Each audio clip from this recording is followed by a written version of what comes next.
အားလုံးပဲမင်္ဂလာပါခင်ဗျာ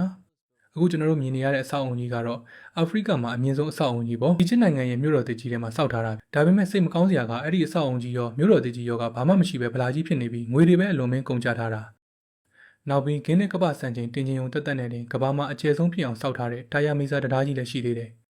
ဒါတွေဟာအီဂျစ်စီးပွားရေးကိုကယ်တင်ဖို့လုပ်ခဲ့တာလို့ပြောပေမဲ့တကယ်တော့ပြောင်းပြန်ကြီးဖြစ်သွားခဲ့ရပါတယ်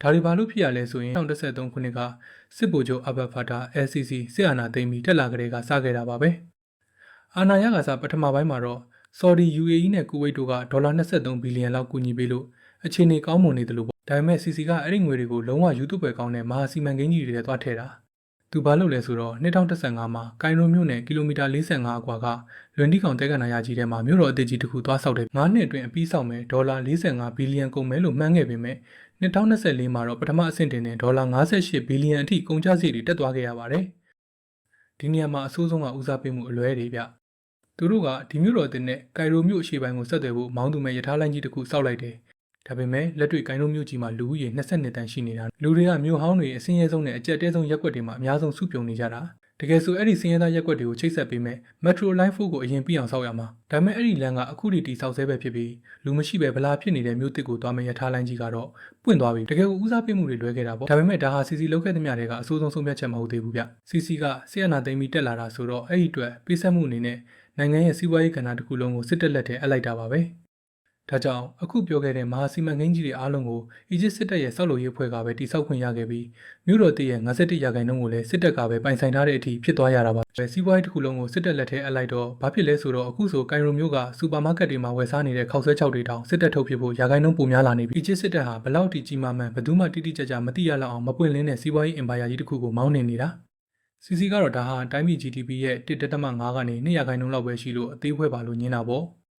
ဒါပေမဲ့လွတ်လပ်တဲ့သူတေသီတွေကတော့အမှန်တကယ်စစ်တပ်ထိန်းချုပ်ထားတာ40ရာခိုင်နှုန်းအထက်မှာရှိနေတယ်လို့ဆိုကြတယ်။သူတို့လုပ်ငန်းတွေကရေတက်မှုကနေစလို့ဓာတ်ဆီဆိုင်တွေဘီလက်မြေတွေထိကျပြန့်ပြီးအခုဆိုတိုင်းပြည်ရဲ့ဂျုံတင်သွင်းမှုတင်တာတွေကိုပါစစ်တပ်ကပဲအကျွေးမဲ့အခွင့်အာဏာနဲ့ရယူထားတာဒီထက်ပိုပြီးဆိုးတာကဘာလဲဆိုတော့စစ်တပ်ပိုင်ကုမ္ပဏီတွေကဘာအခွန်မှပေးစရာမလိုဘူးအကောက်ခွန်ရောကုန်သွယ်လုပ်ငန်းခွန်ရောလုံးဝကင်းလွတ်ခွင့်ရထားတာအလုပ်သမားကြတော့လဲစစ်မှုထမ်းတွေကိုတုံးတာဆိုတော့ရက်သားတွေကိုအခမဲ့လုပ်အားပေးခိုင်းစေသလိုမျိုးဖြစ်နေတာပေါ့ဒါအပြင်တင်တာတွေကိုလည်းပြိုင်ဆိုင်မှုမရှိပဲစစ်တပ်အချင်းချင်းပဲစာချုပ်ချုပ်စစ်တပ်အရာရှိအချင်းချင်းပဲစီးရင်စစ်ကြတာဒါကပြင်ပကုမ္ပဏီတွေအတွက်အလွန် hostile ဖြစ်ပြီးမတရားတဲ့ပတ်ဝန်းကျင်ကြီးဖြစ်လာစေတာပေါ့2018မှာစစ်တပ်ကဘီလက်မြေစက်ရုံအသစ်ကြီးတွေဖွင့်လိုက်တဲ့အခါနိုင်ငံတကာကုမ္ပဏီကြီးတွေဟာဘလို့မှရှင်းလို့မရတော့လို့အီဂျစ်ကနေထွက်ခွာသွားကြရရှာတယ်ဒီလိုနိုင်ငံခြားကုမ္ပဏီတွေထွက်သွားတာကအတိုင်းပြည်အတွက်အကြီးကျယ်နစ်နာတယ်ဗျဘာလို့လဲဆိုတော့သူတို့ကအတိုင်းပြည်တွေကိုဒေါ်လာသို့မဟုတ်ယူရိုလိုနိုင်ငံခြားငွေအမှားစားတွေယူလာပေးတာကိုအဲ့ဒီဒေါ်လာတွေကိုပြည်တွင်းကလောက်ခလာစားတွေအိမ်လာစားတွေပေးဖို့အီဂျစ်ပေါင်ငွေနဲ့လဲလှယ်ကြပြီးဗဟိုဘဏ်ကအဲ့ဒီဒေါ်လာတွေကိုတင်ထားတာဒါမှတိုင်းပြည်မှာချေးစရာမလိုပဲနိုင်ငံခြားငွေအရန်ပုံငွေရှိမှာပေါ့ဒါပေမဲ့သူတို့ထွက်သွားတော့အခြေခံအပြင်ဒေါ်လာပြက်လက်မှုဖြစ်နေတဲ့အီဂျစ်အတွက်ဒါဟာလုံးဝကပ်ဘေးကြီးဖြစ်သွားတာပေါ့ဒေါ်လာဝင်မရှိတော့တဲ့အတွက်ဆယ်စုနှစ်တစ်ခုအတွင်းမှာတင်အီဂျစ်ပေါင်ငွေဟာ၄ချိန်တိုင်တိုင်ပြိုလဲခဲ့ရပါတယ်ပြီးတော့အီဂျစ်ဟာမနှက်ပြန်ဆိုတာမရှိတော့သလိုမျိုးငွေတွေအလွန်မင်းလျှောက်ချေးတော့တာ CC အာဏာရကစား2013မှာနိုင်ငံခြားကျွေးမြီကဒေါ်လာ43ဘီလီယံပဲရှိခဲ့တာ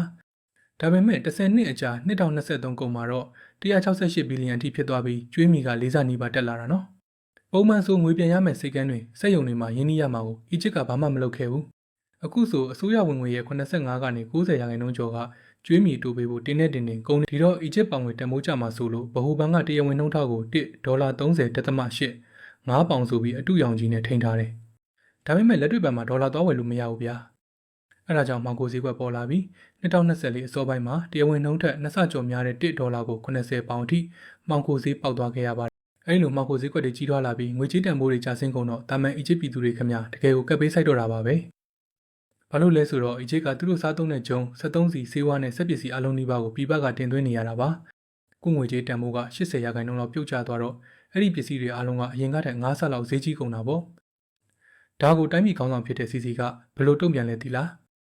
2020年မေလမှာသူပြောခဲ့တဲ့စကားကတော့တမိုင်းတွင်သွားတာပဲအီဂျစ်လူမျိုးတွေအနေနဲ့နိုင်ငံတိုးတက်ဖို့အတွက်ဆိုရင်လိုအပ်ရင်တရွက်တွေကိုတောင်ဆွတ်စားပြီးအောင်ခံထားတဲ့တဲ့တကယ်ကိုအံ့ဩဖို့ကောင်းတဲ့စကားပါပ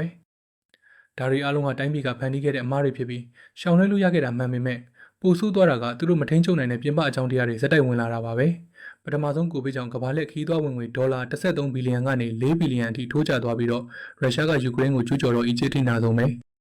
ဘာလို့လဲဆိုတော့အီဂျစ်ကကမ္ဘာမှာဂျုံအများဆုံးတင်သွင်းတဲ့နိုင်ငံဖြစ်ပြီးသူတို့ဂျုံ82ရာခိုင်နှုန်းကအဲ့ဒီနိုင်ငံကလာတာ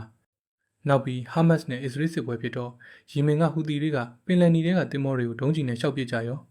ဒီတော့တင်မောစီးရီ2000ကျော်ကစူးအတူးမြောင်ကိုမဖျက်ရဲတော့ပဲအာဖရိကတိုက်ကြီးကိုပတ်သွားကြရတယ်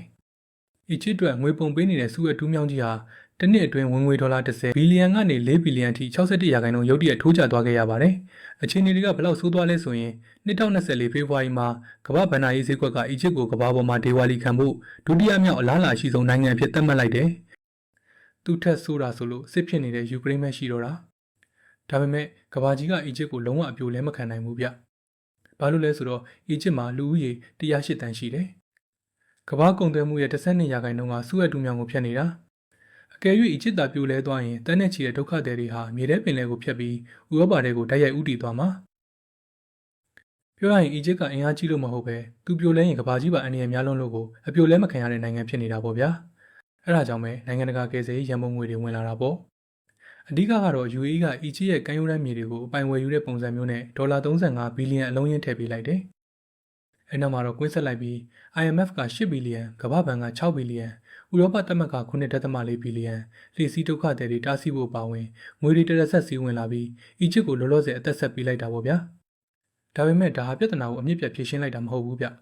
တိုင်းပြည်ရဲ့အခြေခံစီးပွားရေးအကျပ်တဲတွေဖြစ်တဲ့ကျွေးမီအတိုးတွေဝါမျိုးနေတော့မယ်စစ်တပ်ကစီးပွားရေးကိုဆက်ပြီးလက်ဝါးကြီးအုပ်ထားတော့မယ်မြို့တော်တကြီးကလည်းဗလာကြီးတိုင်းရှိနေတော့မယ်သူတို့ကနောက်ထပ်နှစ်အနည်းငယ်စာအသက်ဆက်ဖို့ငွေပဲရလိုက်တာဆိုလိုတာကတော့ဒီစောက်ပုံကြီးကနုနယ်ပျက်စီးနေတော့မယ်မို့လို့နောက်ထပ်ဘလို့ရိုက်ခတ်မှုမျိုးမဆိုကြုံလာရရင်အီဂျစ်ဟာပြန်ပြိုလဲအောင်မှာဖြစ်ပြီးနောက်ထပ်ရိုက်ခတ်မှုတစ်ခုကလည်းအေကန်မုတ်ချာရှိလာအောင်မှာပဲဖြစ်ပါတယ်ဗီဒီယိုကိုကြိုက်နှစ်သက်ရင် like and subscribe လုပ်ပေးခဲ့ကြပါဗျ